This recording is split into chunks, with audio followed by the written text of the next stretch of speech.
Halo Sineas Muda. Cara pertama untuk menjadi sinematografer yang baik adalah dengan mengerti bagaimana sebuah gambar bisa diciptakan. Dalam penciptaan sebuah gambar, hal yang paling kita perlukan adalah cahaya. Cahaya bertanggung jawab atas segala hal yang kita tonton di dalam layar. Baik gelap maupun terang, bisa menjadi alat untuk membangun feel dalam sebuah film. Oleh karena itu, ada senjata rahasia nih untuk menguasai segitiga exposure. Apa tuh senjata rahasianya, Kak? Apa tuh? Saya Jay dan partner saya, Kayla, dan inilah Cinematographer Secret Weapon.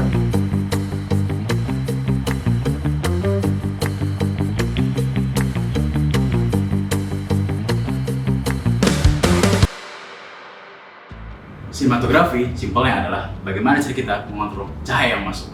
Senjata rahasia seorang sinematografer adalah exposure triangle atau segitiga exposure. bayangkan sebuah bangku dengan 3 kaki. Bila salah satu kakinya goyang, maka bangku tersebut akan roboh, bukan? Sama halnya dengan sinematografi. Bangku tersebut mewakili exposure dan ketiga kakinya yaitu aperture, shutter speed, dan ISO. Aperture bisa kita bayangkan seperti pupil mata kita. Aperture yang semakin lebar akan membuat cahaya masuk semakin banyak. Sedangkan aperture yang lebih kecil seperti pupil mata kita lebih kecil akan membuat cahaya masuk lebih sedikit. Aperture diukur dengan satuan f-stop, contohnya seperti f1,8, f2,0 hingga f5,6. Angka f yang ada di lensa menunjukkan aperture maksimum atau bukaan terlebar pada lensa yang kita gunakan. Semakin kecil angka di belakang f, maka semakin lebar pula bukaan aperture-nya. Shutter speed yang lebih lambat membiarkan cahaya masuk lebih banyak, cocok untuk situasi cahaya rendah. Namun, akan menciptakan gerakan yang blur. Sedangkan shutter speed yang lebih cepat akan membuat cahaya masuk lebih sedikit, namun cocok untuk membuat gerakan lebih tajam. Salah satu tips untuk menentukan shutter speed yang tepat bisa menggunakan rumus 2 kali frame rate. Apa itu frame rate? Frame rate adalah kecepatan frame yang muncul dalam 1 detik. Jadi contoh simpelnya, misalnya kita menggunakan frame rate 24 fps, maka kita bisa menggunakan shutter speed 1/48 atau 1/50 untuk menciptakan motion blur yang mirip seperti yang ada di mata kita.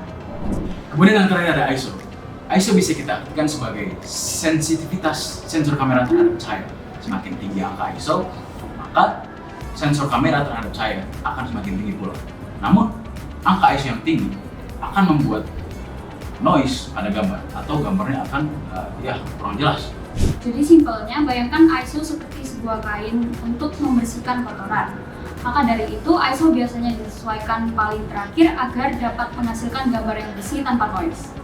Disinilah segitiga exposure bekerja sebagai senjata rahasia sinematografer. Seperti sebuah note music, segitiga exposure bisa dimainkan dengan cara yang berbeda. Dengan menyeimbangkan ketiga aspek tadi, aperture, shutter speed, dan ISO, kita bisa menciptakan atau menggapai visual yang kita inginkan. Dalam kondisi lain, shutter speed juga bisa kita gunakan untuk menggambarkan situasi tertentu dalam film. Contoh sederhananya seperti dalam film action.